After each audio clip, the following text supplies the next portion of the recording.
Awesome. So welcome to the Otipemisiwak Métis Government Environment and Climate Change Speaker Spotlight. Today's session is on sharing the fishing line. My name is Ali Greenslade. I'm a climate engagement coordinator and policy analyst here at the M&A. I've had the pleasure of hosting, I think, about 10 of these speaker spotlights, which is crazy to think about now. So I just really want to say thank you to everyone who has taken some time out of their evening tonight to join us. And thank you to those of you in the future who are watching this recording. Really excited about tonight's topic. I think everyone at the M&A is really proud about what we've accomplished in this topic, which we'll get into a little bit more in this session about this fish health guide, and how we've been around about this process of highlighting generations of Métis knowledge, and creating a traditional fish health guide. So this series kind of is as it's called, the Environment and Climate Change Speaker Spotlight. It is a way to highlight and celebrate Métis knowledge and talking about environmental stewardship and climate action. So I just want to introduce myself before we get into the session. As I said, I'm Ali Greenslade. I've worked at the Métis Nation for just over 2 years now. I'm not Métis. I've grown up here in Edmonton in Treaty 6 territory in M&A District 9, and spent a lot of time growing up at Pigeon Lake near Métis, where I really honed in on my love of nature and the natural environment. And as I was thinking about tonight's session, I was really thinking about how fish and the lake really did kind of guide me in this direction.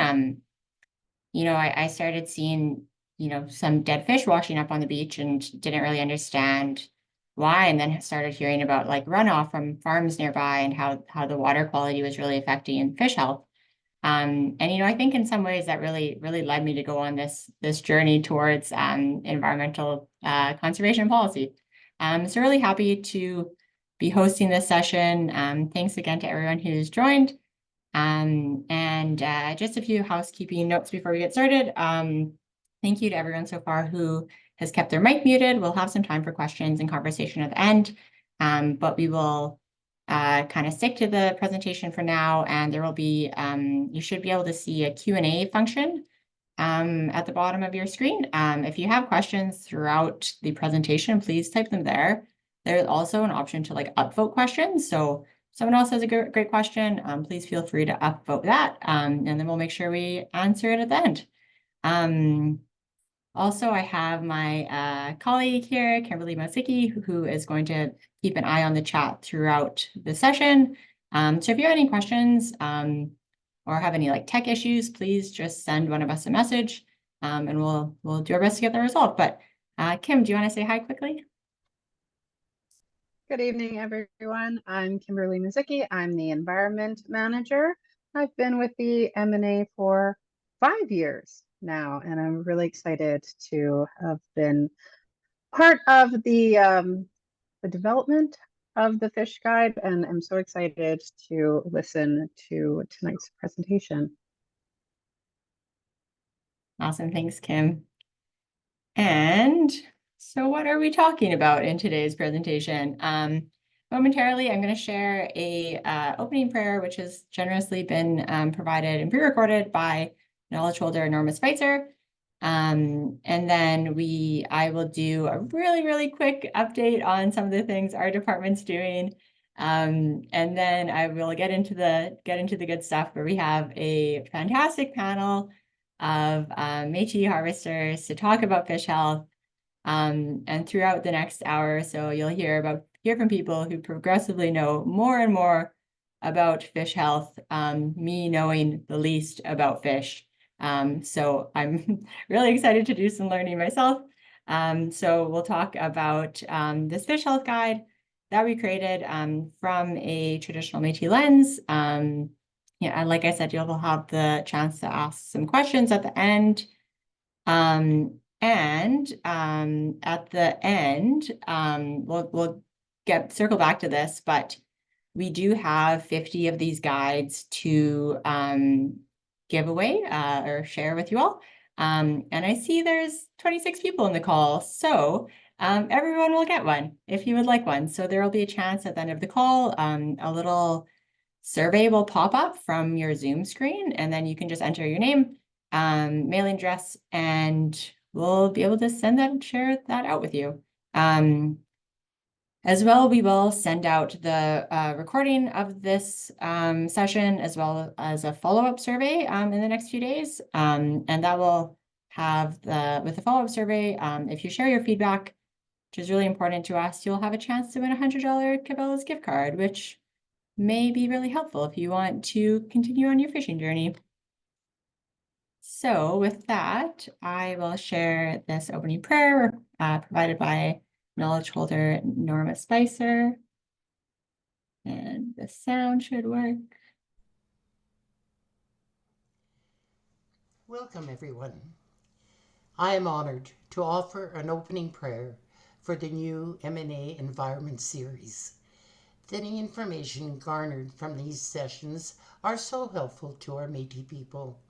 Not all of us are harvesters and gatherers, but we are united in our beliefs that we must be good stewards of our land, waters, animals, plants, and the air we breathe. We are grateful to the M&A leadership, staff, and harvesters for their dedication and hard work to ensure our people are kept informed on climate changes and the effects on resources we rely on to sustain us. I'm delighted today to hear that the staff and some of our harvesters have developed a colorful and meaningful guide that teaches us what to look for to ensure the fish harvested in our lakes and rivers are healthy and edible. Please join me in a prayer to begin this session in a good way, in our Métis way of living, being, and doing. In the name of the Father, the Son, and the Holy Spirit. Heavenly Father, we come to you today in gratitude for all the love and gifts you bestow our Métis people. We are thankful for the harvest of wildlife, fish, plants, and medicines that sustain our families and communities. We are also grateful for the teachings and learning opportunities brought to us by our Métis Nation staff, knowledge holders, and harvesters through these online environment series that foster and nurture our relationship to the land and inspire us to treat each other and the land in a respectful way. Dear Lord, we ask for your blessings, wisdom, and guidance as we strive to provide responsible stewardship in our using of your world, for sustainable consumption as well as production, for care for creation and compassion for each other. We thank you for giving us the ancient wisdom rooted in respect for the universe, this precious gift brought down from our ancestors and through the generations. Creating and sustaining God, with wonder in our hearts, the beauty of your world beckons us to hold reverence and respect for life, a powerful reminder that we are not alone. We place our trust in you, now and forever. Amen. In the name of the Father, the Son, and the Holy Spirit. Sending our thanks out to Norma for providing that prayer for us. She always puts in so much thought into all of these prayers, and really gets us to be able to think about these things in a grounded and good place.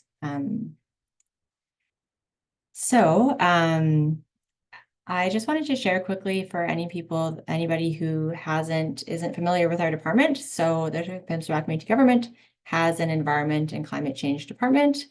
And we do a lot of different things. So I won't get into all of them, but we do environmental monitoring work, conservation. We recently just built a solar farm, all kinds of different things. And everything we do is really rooted in feedback that we hear from Métis citizens. You may have heard of things, some really popular ones lately. We've given out bee kits. We do traditional plant walks, and doing lots of really great things in a lot of different areas. But just a reminder that if you do see a survey out or something on social media, we do take all of that feedback very seriously, and it does does go in towards our program development. So thank you in advance for filling out any feedback forms. That is really helpful for us. And an opportunity to maybe see some of us. June 21st and 22nd, we will be at Alberta Métis Fest out at Smoky Lake at Métis Crossing. If you haven't been, it's a really wonderful weekend. If you want a little bit more information, there should be a link in the chat momentarily with that information. And last thing for me on the topic of tonight's session topic, we do environmental monitoring. And so right now, we have our fish monitoring forms open. Each time you submit a form, you help us understand fish health and population changes in Alberta, and how they impact citizens. So our fish forms are out right now. Berry monitoring forms will be open July 1st. And as a little extra incentive, if you fill out and submit those forms, you could win a $250 Cabela's gift card. But that's it for me. I will now pass it over to my colleague, Jen. Really fun fact, it was Jen's birthday yesterday. So if anyone wants to say happy birthday to Jen in the chat, please do. Maybe we'll hear Keith and Kirsten and Beth sing happy birthday after. Just kidding, that would be awkward. Anyways, over to you, Jen. Thank you. Thanks for the shout out, and I look forward to definitely hearing some singing lately. So twist my arm on that one. It's really nice to see everybody, and thank you all so nice in the chat. Wow, it really boosting me up today. But I want to just touch on a little bit of the motivation behind creating this guide and the process that we went through to create it. With this, I really hope that we can get across to everybody kind of the love, the intention that was put into this guide, and all of the hard work that came to creating this incredible guide. So first we need to talk about Métis people and fishing and why we focused on fishing when we're creating this. Métis people are incredibly connected to nature. They're incredibly connected to fishing. Historically, fishing has been a really important economic and cultural activity for Métis people, and it continues to be important in many of our lives. Whether for food, for fun, to connect with nature, be outside, it holds a lot of significance. Despite the significance that it holds, we have heard from many Métis citizens that sometimes they feel that they're missing that cultural connection to fishing. Even those that are experienced anglers maybe learned from their non-Métis side of their family, and they're really wanting to learn the cultural side of it and get back into that and understand the significance that it plays to us as Métis people. We're incredibly lucky as our department to work with some amazing Métis harvesters and knowledge holders. We know from our fish monitoring farms that the knowledge is out there. And so we really were trying to see how we could gather this knowledge in a really good way, in a really respectful way that connects these stories from knowledge keepers and harvesters, and then can share them in a way that really reflects that cultural context of that knowledge. So if we go to the next slide, we'll kind of go on the journey that took us to here. So it started back in 2022. I was pretty new at the M&A and jumped on this project. We began by interviewing knowledge holders and harvesters about their experiences fishing, and specifically how they understand and evaluate fish health. So I was really lucky. I got to interview 18 incredible harvesters and chat with them for an hour and a bit about fishing. And you could really hear, the stories, the knowledge that they hold. It was one of the most incredible things I've ever been able to do. Then after all of those interviews were completed, then we just had hours and hours of recordings. So we transcribed them on the computer. We went through every recording one by one, and we pulled out words and phrases that related to fish health. So you can see a little word bubble popped up there and shows what that may have looked like. So if people were speaking about a healthy looking fish, they might also have been talking about color, bite, taste, talking about specific types of fish. Then we went through all of the interviews, pulled out all of those themes related to fish health, and we figured out what words and phrases came up the most often. So, for example, if every single harvester we interviewed said something about how color of a fish is really important to their health, then that really emerged as an important indicator for us to look out because it was mentioned so many times. So Ali's going to pop up the next little piece here. If someone mentioned something, just, if one person mentioned something one time, then we knew it probably was a little less essential when we're looking at fish health from that Métis lens. So after we pulled out all of the important indicators of fish health, we made just kind of a boring Excel rubric that listed them all the indicators, and then we split them between healthy and unhealthy qualities. So you can kind of see here, this one's an example about lake health, and we pulled out the information that people said when talking about a healthy lake compared to an unhealthy lake. This was all done in a very Western science type way. So I'm a social scientist by trade. That was my schooling.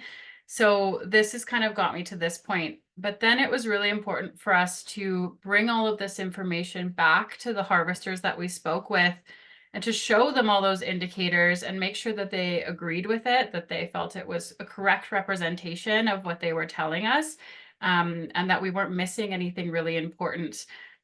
Social science will tell us that if something's mentioned the most, it's often the most important, but we as humans know that sometimes that's not the way it is. Sometimes something can be mentioned one time and be just as important. So we really needed to go back to them and make sure that we were representing their knowledge in a good way. We hosted a small gathering with the harvesters that were able to join us. And they got to give us all their thoughts, and they got to tear apart our indicators and build it up again. And it was a really nice gathering to give them that. Then it really became clear that this was evolving into something that looked like a guidebook. It really was going to be something that was similar to a field guide. And in a field guide, if you've ever seen that, they normally have incredible photos and illustrations. So we wanted to also have some beautiful illustrations.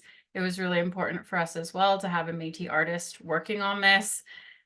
So we worked with Brandon Atkinson, who's an incredible Métis artist, and he illustrated this entire guide. So you'll get to see a little bit of that later.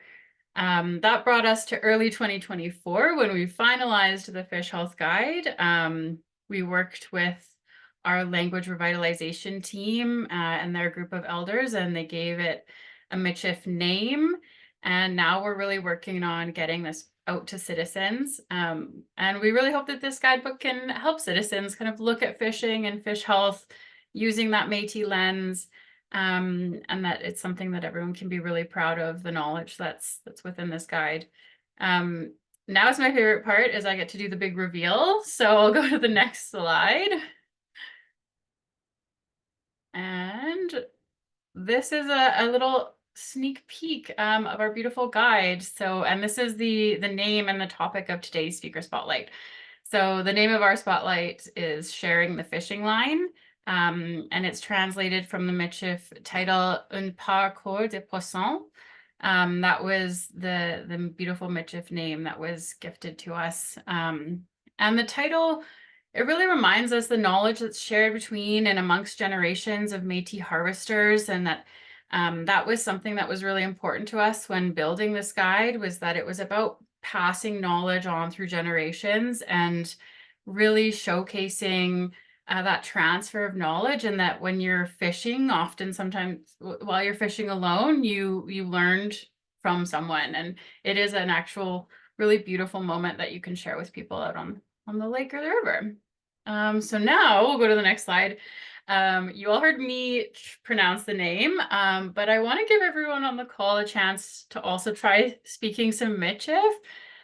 So in a second, we're going to play a recording from Mike Parks, who is the Language Revitalization Manager at the M&A.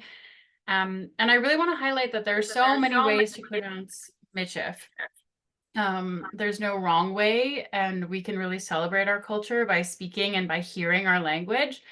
So I'm gonna let Ali play a recording by Mike and he'll kind of explain. And then if you keep yourself muted, you can practice speaking. Paar Pwason. Paar Pwason. I'm struggling a little bit too. The par is like a instead of like the French kind of thing, and the par is almost like you kind of roll the R, but with the A. It's like par, and then chord is drop the D essentially chord, and then Pwason is poisson, so D poisson. That's kind of the best I can give you right now. Did that volume come through okay? Yeah, Perfect. it did. Yeah, so it's really nice. I love that recording. Mike was really generous and let us share that with you all today. You can see we're all still learning. Mike is their language revitalization manager, and he's still learning. I'm still learning. We're all on our own journey with connecting to Michif. So it's just a nice way for everybody to kind of dive in, and sometimes you just have to start saying it, and then it gets a little bit easier. So now I will go to our next slide. Get a more of a sneak peek now. So this shows the front page and the last page, and then as well, we included this page about a decision point. And this guidebook is really supposed to celebrate Métis knowledge, really connect Métis citizens with their heritage. But it also is really important that we talk about fishing as a really holistic experience. This was something that was brought up throughout the interviews, and we felt that had to be shared in this guide. And that's why this decision point is here, is to really keep in mind that when you're fishing, while there's so many things you can look at when you're talking about fish health, it really is the overall experience that is going to be the most important. And so it's going to be the health of the lake, as well as the fish, the fight, the vigor, all of these things. And if you're lucky to be an experienced harvester, then you'll know it happens in a split second. It's not something that you take a fish and you do a big evaluation. It's something that's inherent and known to you. And so that was really important for us to share that. Really to share that caring for the ecosystem and caring for the land and the water is just as important as making sure that the fish we eat is good for our bodies. So we're really hoping that this guide encourages a deep respect of Métis knowledge. The guide is also supposed to mimic the structure of a traditional Western science field guide, to really showcase that is an incredible knowledge system. We've learned a lot from Western science, but we really need to uplift and uphold Métis knowledge and Indigenous knowledge in the same way.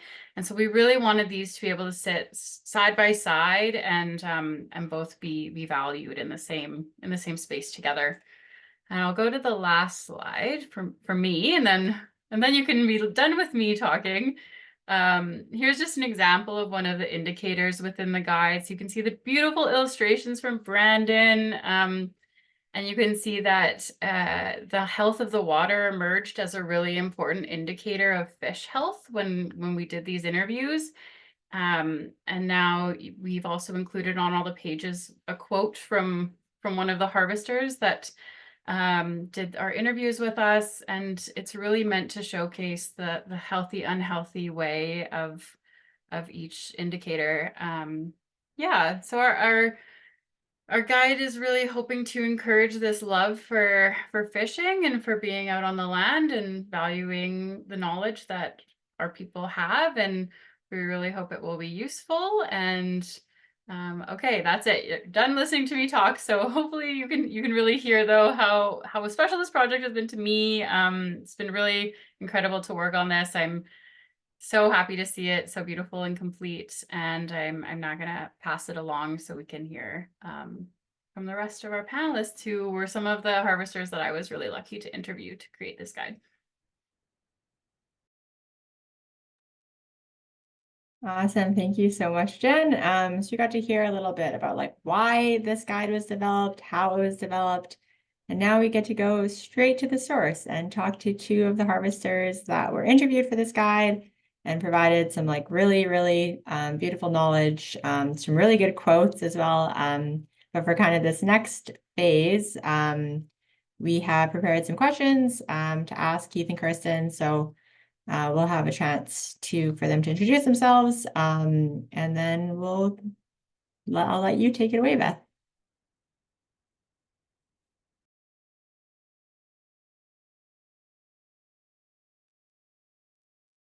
Oh no, I can't hear you. I think you might have to unmute them.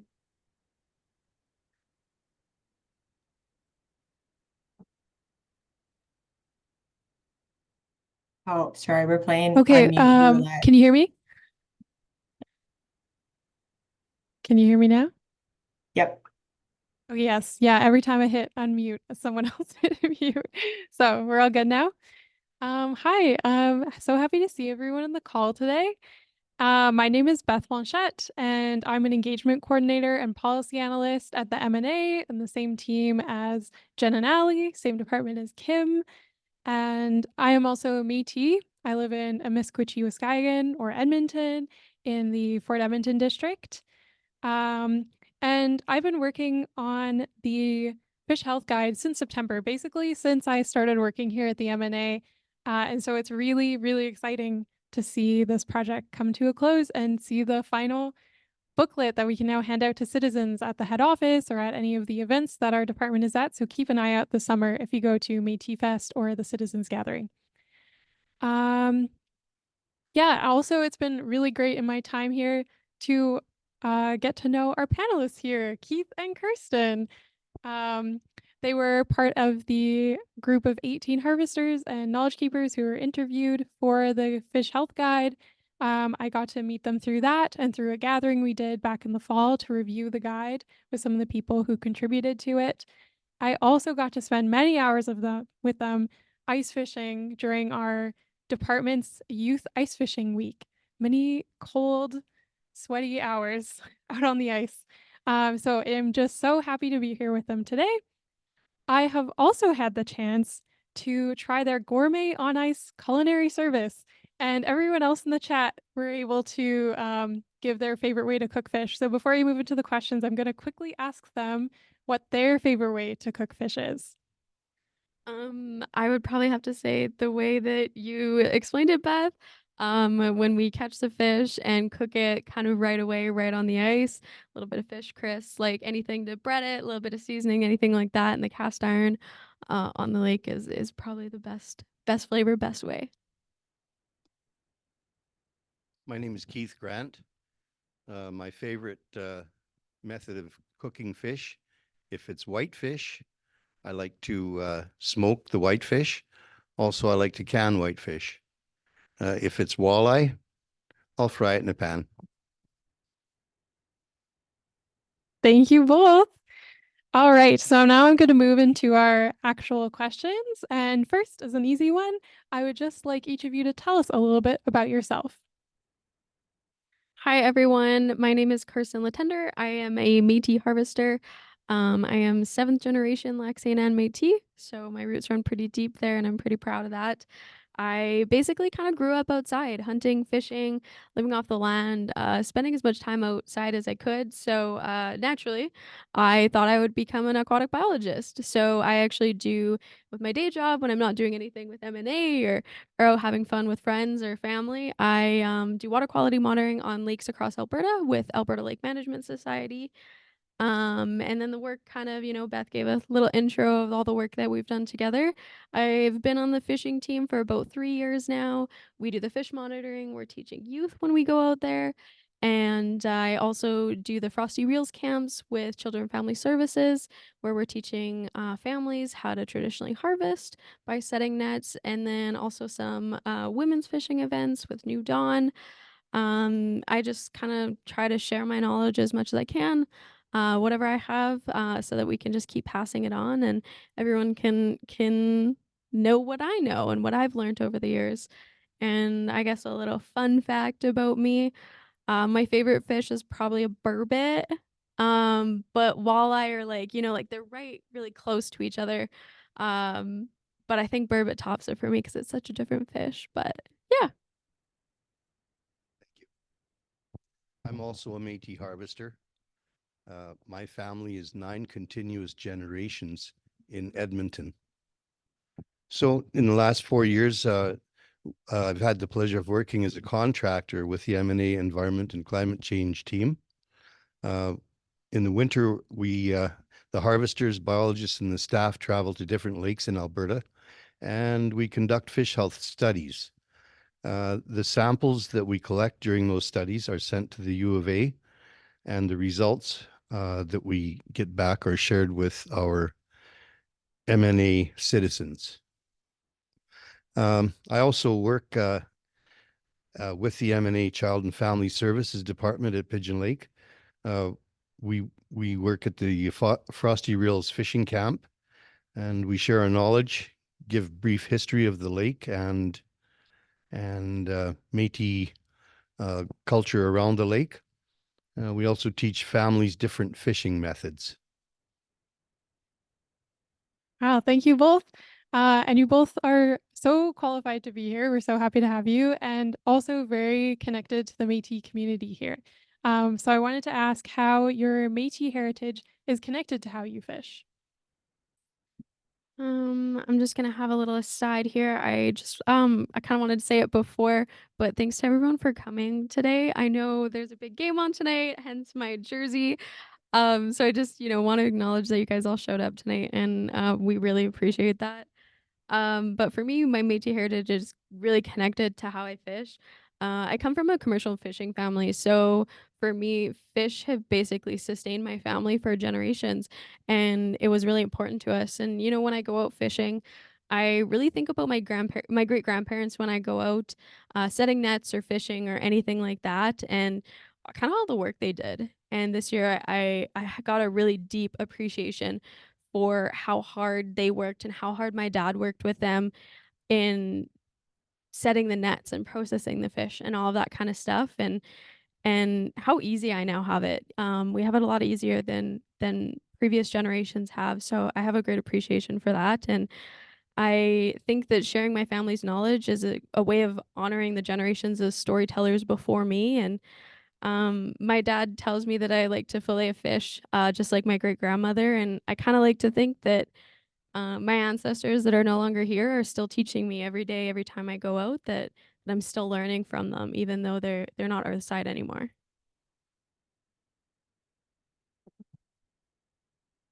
I'd like to share the importance fish and fishing have had in Métis history. 200 years ago, the rivers were the highways. Our voyageur ancestors traveled these rivers in birch bark canoes and eventually York boats, hauling furs downstream and goods and supplies upstream to the fur trade forts. As meat was at times scarce along the rivers, the voyageurs relied heavily on fish for sustenance. It was a similar situation in the fur trade forts, where many families lived and worked.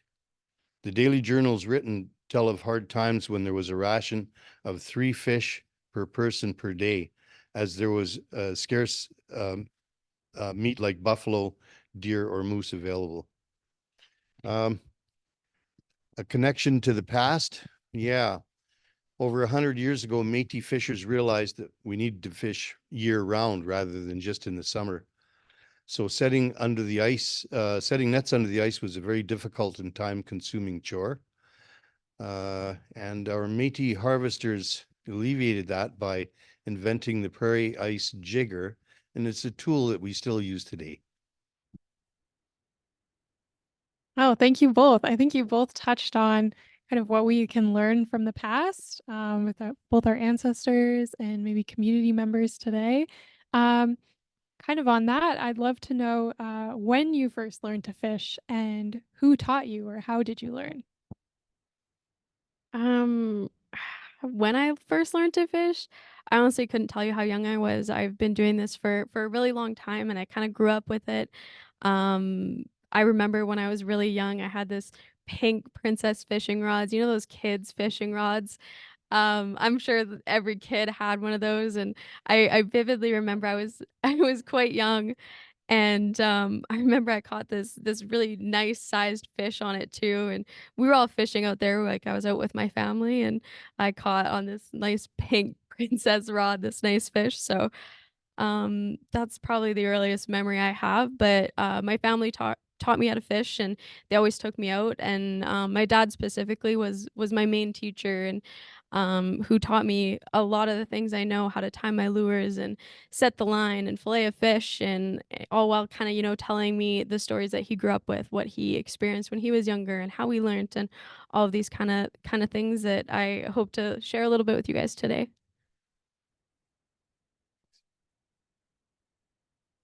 My father taught myself and seven siblings the basics of fishing. We also had the luxury of a few patient neighbors who would teach us their fishing and catching styles.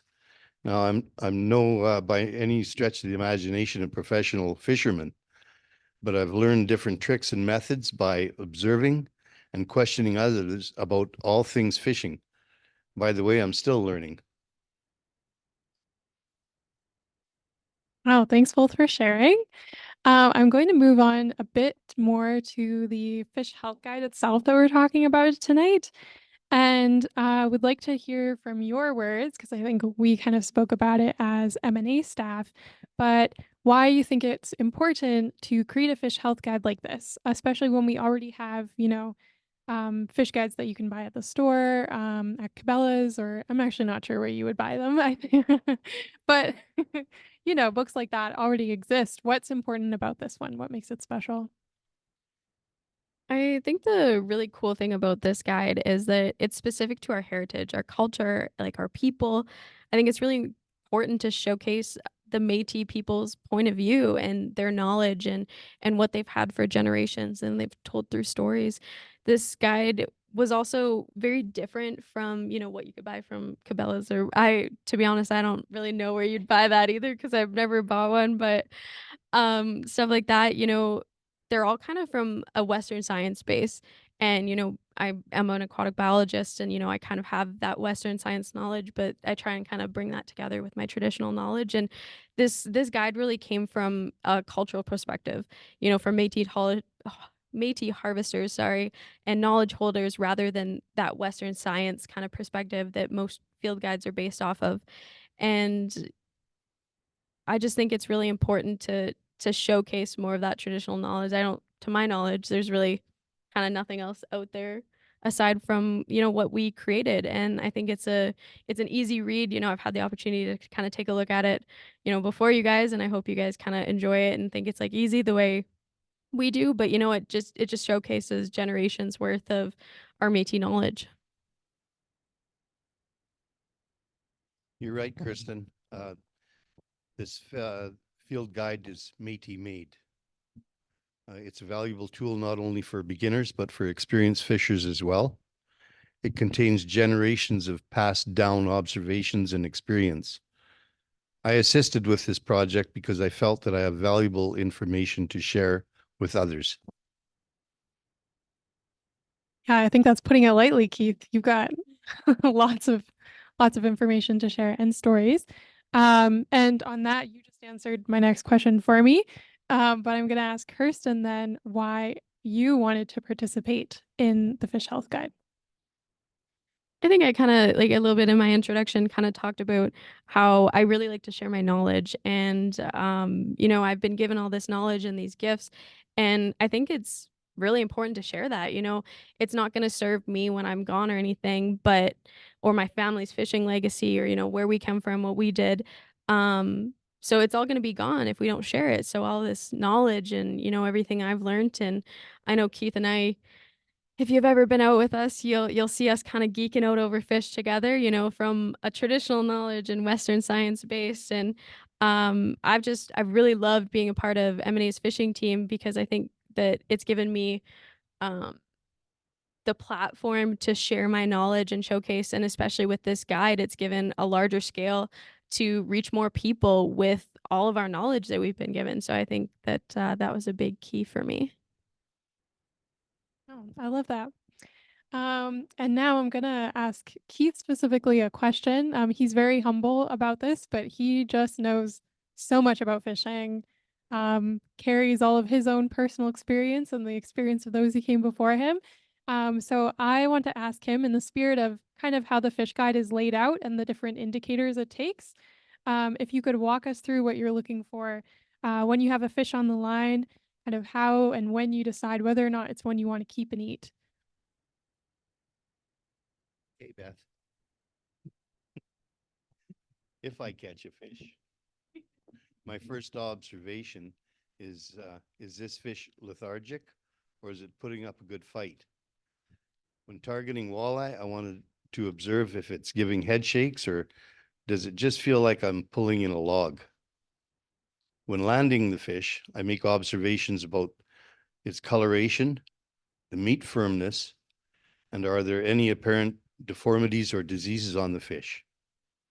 Does it have healthy looking shoulders, or is the meat sunken in on either side of the backbone? The size also matters. Is there enough meat to help feed the family? These observations help me to decide whether I harvest the fish or return it to the lake. Thanks so much, Keith. And we tried to thanks. We've tried to capture, some of this kind of advice that the harvesters gave in those interviews in the books themselves, and try and capture that idea of story and individual knowledge that comes. So yeah, hopefully you can read that in the words of the book and see it in the illustrations and in the quotes. But nothing beats just going fishing with Keith and having him tell you personally. You're getting a little taste of it here. Now I have a question for Kirsten. Considering your background doing a water testing and in aquatic biology, and the first indicator in this guide is the health of the water, which might surprise people because that isn't very typical if you're thinking about something about health of the fish themselves. So why is it important to include this indicator in the guide? Yeah, so for everyone who knows me and around, has been around me from M&A and stuff like that, I've always said that the health of fish and water go hand in hand. You can't really have fish without water because they live in the water, right? And if the water isn't healthy, how do you expect to have healthy fish? How are the fish going to thrive and survive if that water isn't healthy that they're living in? So they live in like the fish, they live in the water, they eat in the water, they spawn in the water. Everything they do is in the water. So I think it's really important that we look at the water to see how it's doing, but also protecting the water, which is going to in turn then protect the fish. Fish require oxygen to survive. If there's little to no oxygen in the water, then the fish probably won't survive if there's no oxygen. But if there's a little bit of oxygen, the fish might be, surviving and alive, but they might not be thriving. They might not grow big. Keith kind of talked about like, what kind of fish he's catching. And, it might be more lethargic because it's almost like suffocating because it doesn't have enough oxygen to really take off and grow and be that kind of big fish to provide for us. And something else that people may not realize is the plants, or, as I'm sure a lot of you guys call it, the weeds in the lake. The plants along the shore and in the water are really essential for fish survival. The fish will seek refuge in the plants, from larger fish, from any other predators, just to protect them a little bit. But then they will also spawn in the plants and to protect their eggs, give them basically, like when the fish are hiding and they're trying to get protection from the plants, but then they also try and protect those next generation of fish, like those eggs from predators or anything like that. So, if you ever see people ripping all the plants out of their lakes, then, the fish no longer have that safe place to hide, that refuge, or a place to protect the future generations of fish that we want to sustain our people for more and more generations. So another thing, I said the fish need oxygen to survive. Those plants in the water and along the shoreline, they're providing that oxygen. So they are giving kind of more oxygen to the water. So if those plants aren't in there, we don't have oxygen from the plant, so we're relying on everything in the water. And if there's none in the water, then we're not going to have those healthy fish. But those plants, they also provide a filter for the salts and the nutrients that are entering the water column from rain, road salts, fertilizers, runoff, anything like that. They're that like first line of defense that's really going to kind of protect the lake and keep it itself without being altered.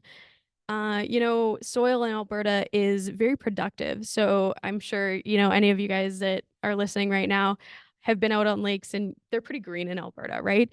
And that's because our soil in Alberta is really productive, which means we have a higher level of nutrients in the water to begin with. So if those shorelines are groomed and all the plants have been removed, and we're trying to have that nice beachy area, then the water is going straight into the water column. It's not being filtered by those plants, and all those nutrients, the phosphorus, the nitrogen, all that kind of runoff is going straight into the water column, which is going to increase all the production in that water. It's gonna make the lake more green. We're gonna have, more blue-green algae advisories and stuff like that. So it's really important to not just look at the fish health, but look at everything around it. If that is successful, the plants are in the water, there's oxygen in there, then the fish will be successful if its environment is successful. So I think it's really important that was at the beginning of the guide, and it's something that we're looking at first. Wow, I love that. I feel like we have a full circle now of, what you should be paying attention to when you're actually fishing, and then what you should pay attention to when you first arrive. What is your impact on the environment around you? If you live on a lake, how you're taking care of it. Our actions then move down to those fish who we then are hoping to catch and eat respectfully, and we impact them too. So, yeah, thank you both for sharing. And now I wanted to ask if you have any advice for a new Métis harvester or new anglers in general, kind of generally on fish health or stewardship of fish habitat. This is your time to whatever you think is important that you really want people to know, especially people in the audience here today. So I'll start with you, Kristen. Sure. I think, if anyone's out there that's listening right now, that's been fishing before, fishing is fun. It's really fun with family and friends. But ultimately for Métis people, it's a source of sustenance, and it has been for hundreds of years. So something that I always practice, and it's something I really like to share and make sure that other people are aware, and something they do, is to always be respectful. Be respectful of the land, the water, the plants, the fish. They're living things, and they're providing for us. Never leave your garbage on the shore, never throw it in the water. If you're on a boat, if you smoke, no problem. That's totally fine. Just don't throw your cigarette butts in the water.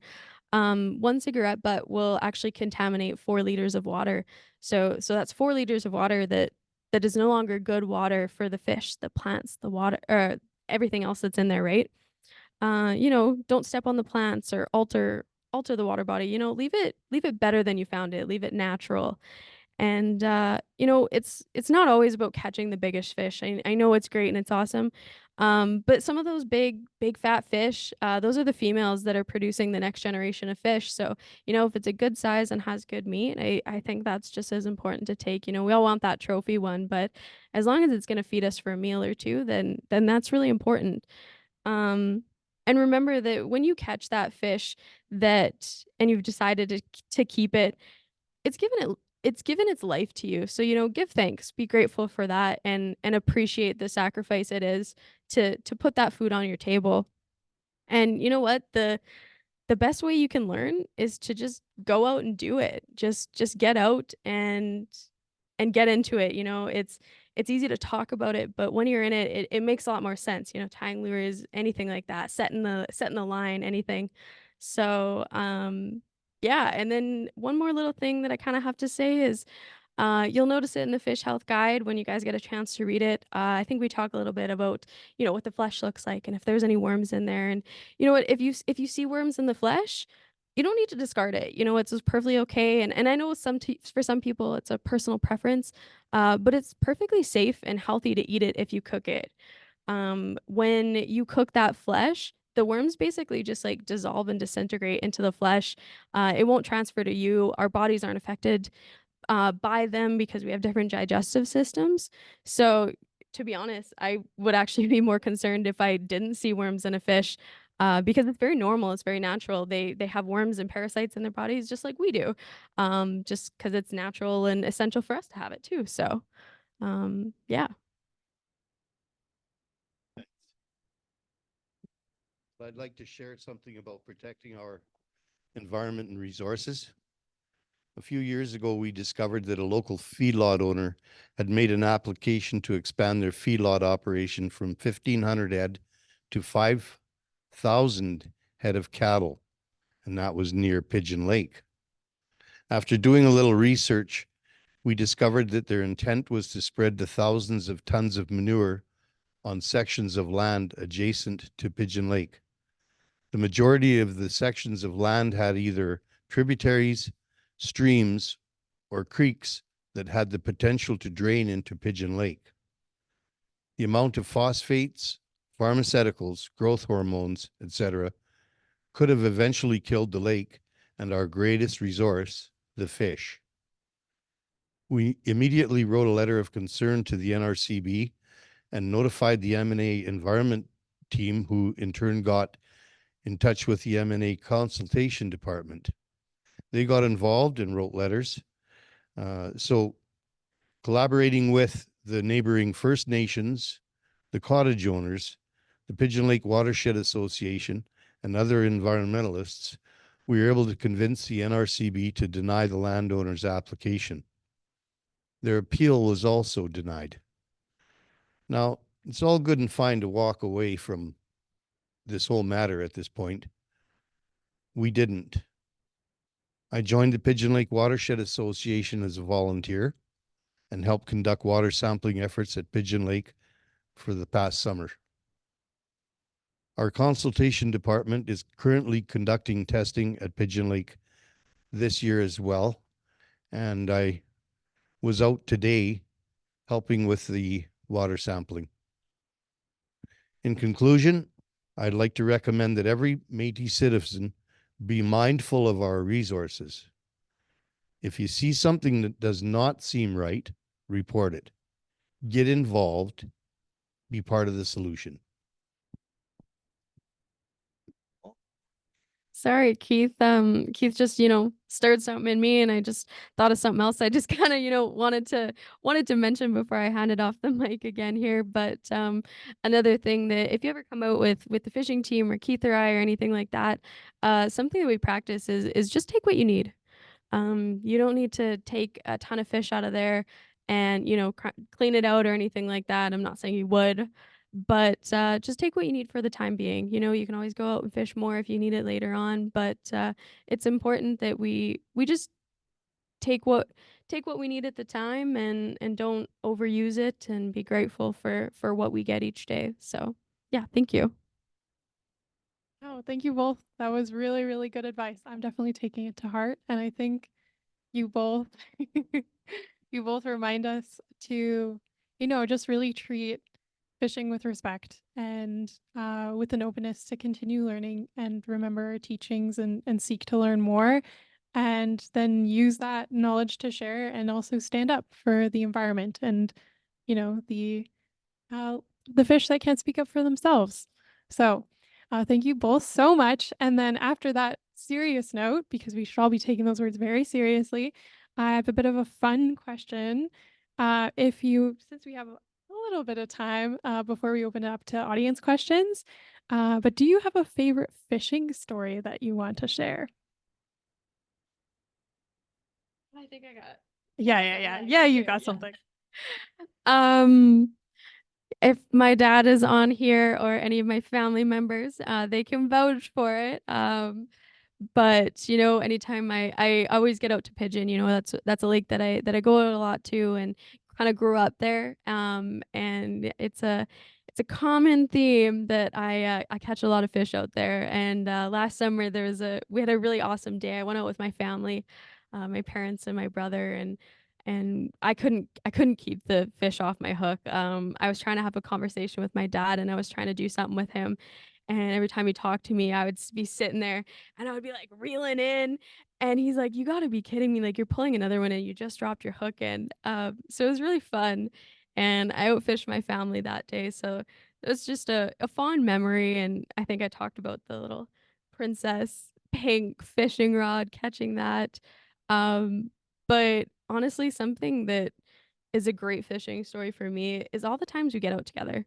All the events we do with the youth, with the women, the family camps, anything like that. Anytime we get a chance to share our knowledge and share our culture, that's a great day for me. So I'll give it to Keith now. Which story?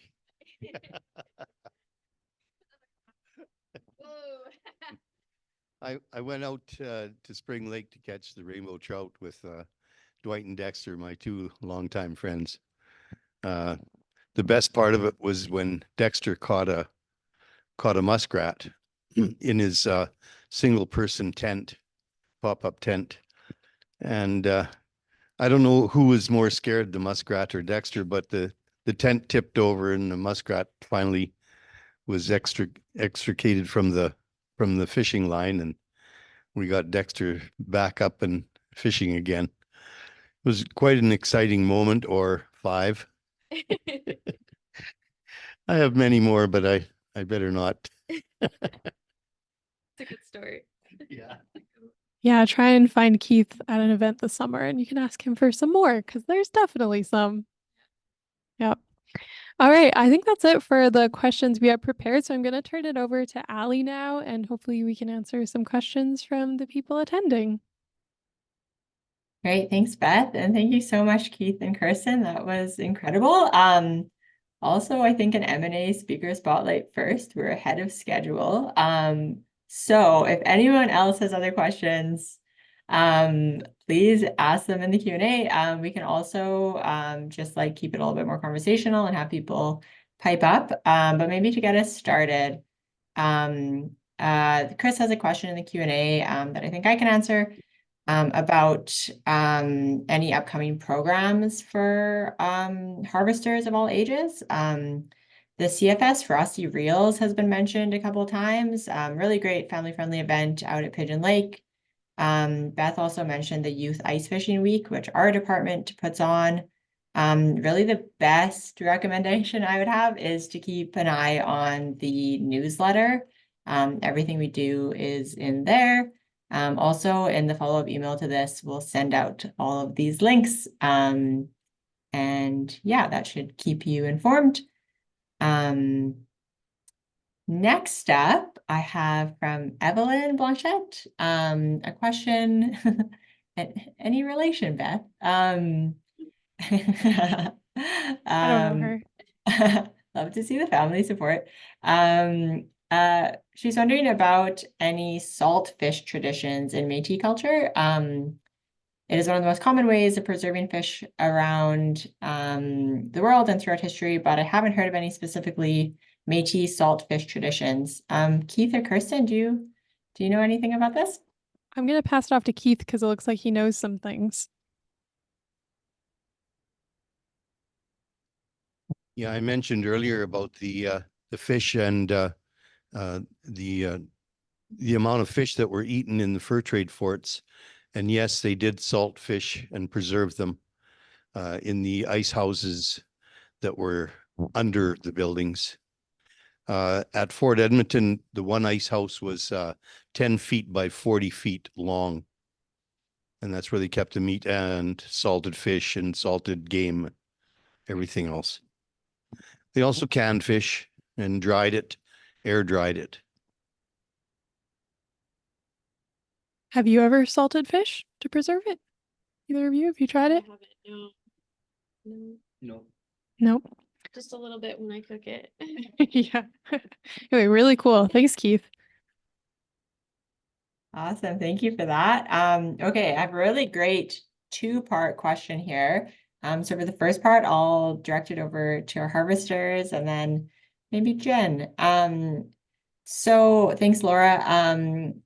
For a new fisher, for a new angler, is there a time of day or best time of the year to fish? That's a good question. We will turn it to Kirsten first since Keith asked the last one, but did you get that? Best time of day or time of year? So I think it's really dependent on lakes. Because lakes are different from season to season. And like I mentioned, like one of my favorite fishing stories at Pigeon Lake, in the summer I can't keep a fish on my hook, or can't keep a fish off my hook, sorry.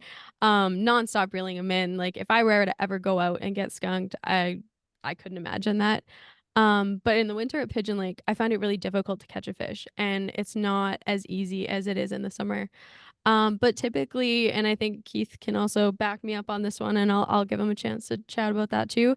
Kind of in the morning, dawn and dusk, morning and in the evening. I know Keith, I think, talks about that evening bite. But you know what? Something that, I kind of grew up doing was you'd kind of get up early and then you'd go for that morning fish, and then you could come in, have some breakfast, whatever, just hang out, if you're camping, anything like that. And then you'd kind of have your supper, and then you'd go out for that evening fish. So that was kind of something I always did, and has always been pretty successful. Yeah, I don't know if you have anything to add to that. Oh yeah. Thanks. Yeah, we practice what we call the night bite. So we'll go out in the afternoon and set things up. Once it's close to dark, that's when the walleye are most active. They chase the bait fish. So we'll set up with our minnows, and we have our headlamps, and we fish until sometimes midnight and 1 o'clock in the morning, and we're pretty successful bringing fish home. We also use the glow sticks, 4-inch long glow sticks, and we tape them to the end of the rod so that we can see when we have a visitor on the other end. It's pretty smart. All right, any more Cool. questions? Does the light attract the fish? Sorry, that was mine. No, we only turn on the headlamps when we do Mm. have a fish on the line, because it is against the law to attract fish with a light at night. Wow, that's also some really great information for new people. Okay, the second part of this question, thanks, and thank you for this question, Laura. Have the Alberta wildfires had any impact on fish health? Jen, I see you nodding. I can jump in and then I'll maybe let Kirsten, she might know.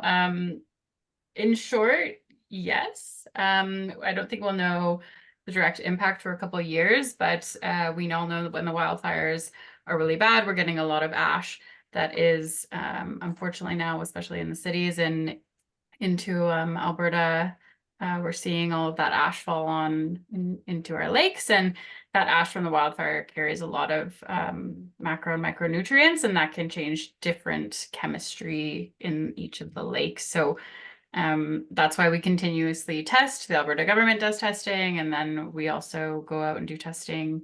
So we'll kind of keep an eye on it. We won't know for sure right away, but I'm assuming yes is my short answer.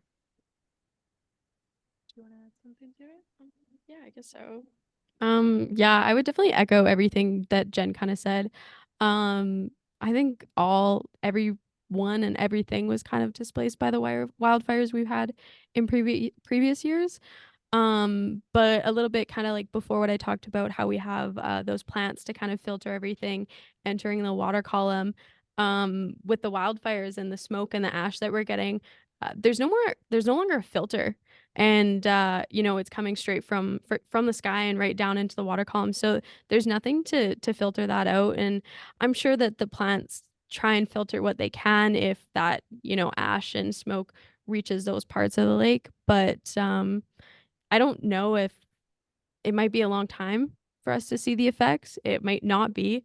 So far, we haven't noticed anything with our fish monitoring, but it's definitely going to and is affecting the water, the plants, the fish, and kind of that whole aquatic ecosystem.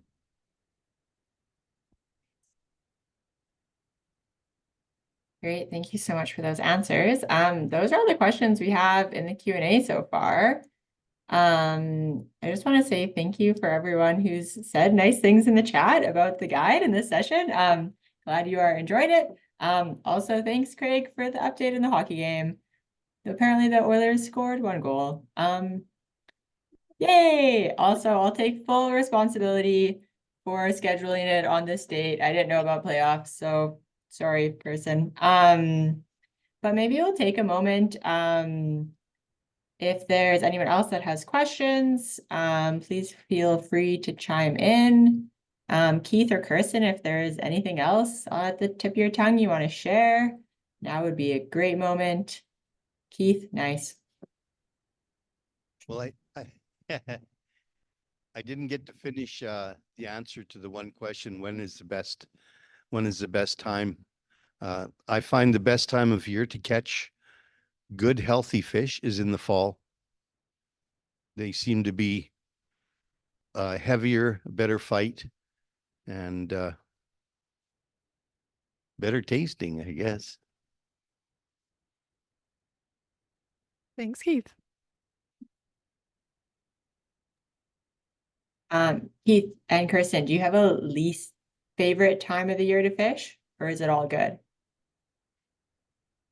I basically like any day that ends in Y to go fishing. So that would be about 365 days a year. Least favorite time. I know we're kind of crazy enough that we went out before in -30 and -40. I specifically vividly remember that last year, and I'm sure Jen can have the trauma to talk about that as well. I probably enjoy it less when it's that cold out, when it's that -30 kind of weather. Because like you can't really stay warm, but also when you catch a fish or you're trying to do anything, that fish like freezes in an instant, and it's so difficult to like process it or do anything with it in the winter. So I'd say those extreme temperatures aren't as enjoyable. But honestly, if I'm outside fishing, I can't really complain. I just add a couple extra layers and, maybe the heated vest or something like that. But otherwise, any day that I'm free and available to go is a good day for me. I think fishing in the winter is a little more difficult. The fish are more lethargic. They move around a lot less, and you're stuck fishing out of one hole or how many holes you choose to drill. So it's definitely slower in the winter for me.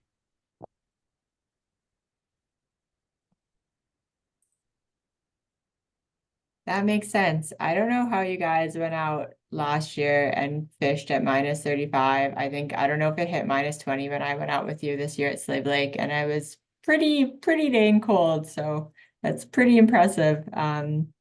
Oh, I see we have another little guest. Hello. Awesome. Once again, if anyone has any questions, please feel free to unmute yourself, chime in, type them in the chat or the Q&A. As a little aside to that, Allie, when we had went out last year, I vividly remember going out to Calling Lake, and I actually, because I do water quality monitoring with my day job, I took out a kit and bottles, and I was like, well, we're going out to this lake, we might as well get samples and, kind of do two things and get that kind of data and that information. And so I was filling out my field sheet that day, and I wrote -38 on my field sheet, and that was the actual temperature, not what it felt like, because I think what it felt like was like -45 or something insane like that. And I know just I was writing that on the field sheet and, input it when I got back to work that following week. And I know that in 20 years, somebody's going to be like, who the heck went out and sampled water at -38? Like, could they not wait for a better day? And that would be me. Always going out in the extremes. You're really setting unrealistic workplace expectations. We have another question in the Q&A here. Lincoln's asking about, do lake fish spawn at a particular time of the year? Question. Whitefish, I think. was it lake whitefish or generally lake fish? It says just lake fish. So actually different species of fish will spawn different times of year. Typically, if you know fishing regulations, fishing is kind of closed from April 1st to kind of like May long weekend or end of May, kind of depends on the lake or that kind of species. So things like walleye, they spawn during that time, but whitefish are actually a little bit different. So whitefish actually will spawn in the fall/winter kind of thing. So they'll spawn October-ish, November, September, that kind of thing. It kind of varies between the species in the lake with the whitefish, because some of them will spawn a little earlier and some a little later in that season. But typically, for majority of fish, the spawning season is spring for them.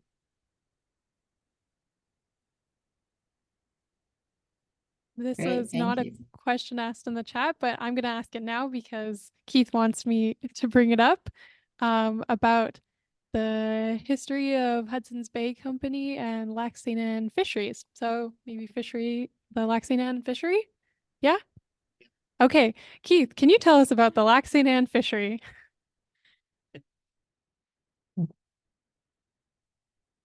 In the early and mid 1800s, the Hudson Bay Company had a fur trade fort in Edmonton. It was the main fur trade fort. It was the hub of all the Hudson Bay Company fur trade forts in Western Canada. So to supply the hundreds of workers that they had at the fort, they had a full-time fishery at Lac Sainte Anne. So yeah, they had camps set up and people were paid to fish. So they brought the fish in the winter back on carrioles, which are just a souped up toboggan with dog sleds. And then in the summer, they used the Red River carts and the pack horse brigade as well. So they brought back thousands and thousands of pounds of fish from the Lac Sainte Anne fishery. The St. Albert Trail, just a matter of interest, the St. Albert Trail was not the St. Albert Trail originally. It was the trail to Lac Sainte Anne. It went through pre-St. Albert area, north to Villeneuve, and then west to Lac Sainte Anne. The reason they didn't just cut straight across to the west from Fort Edmonton was because of all the sloughs that were there, and they would have never made it with the pack horses and the Red River carts. So Lac Sainte Anne helped feed all those hundreds of people for 50 years. So it was a good fishery and it still is. Oh, thanks, Keith. Every time you talk, it makes me or tell us these stories.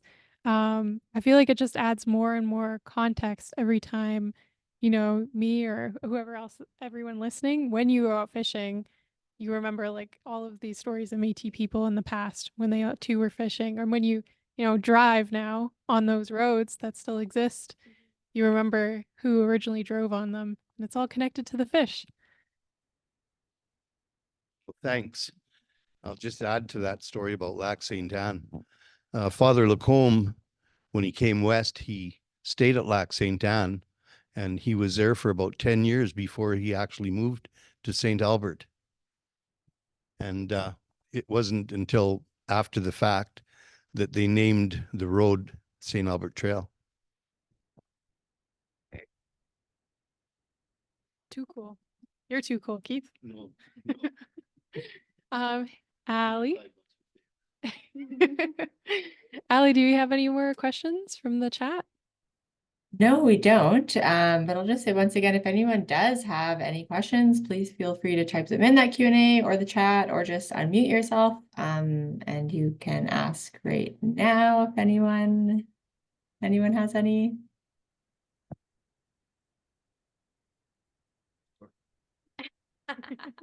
No, not right now. Cool. Well, I guess unless Keith or Kirsten, if there's anything else you would like to share, maybe we'll wrap up a little bit early and give everyone a little bit of their night back. Final words. Final I thoughts? just want to say thank you for coming to listen to us kind of share our culture and our stories and our knowledge. And I hope that maybe if we see a Métis Fest or Keith and I will both be there. Beth, I know the whole team we'll be there. Feel free to come say hi, and if you ever see us. But thanks for listening. Thank you for having us, Beth and Allie and Jen and Kimberly. Thanks for having us out to kind of chat about our bread and butter. Thanks for dropping by. We'll see you at the lake. Thanks for sharing the line. Oh,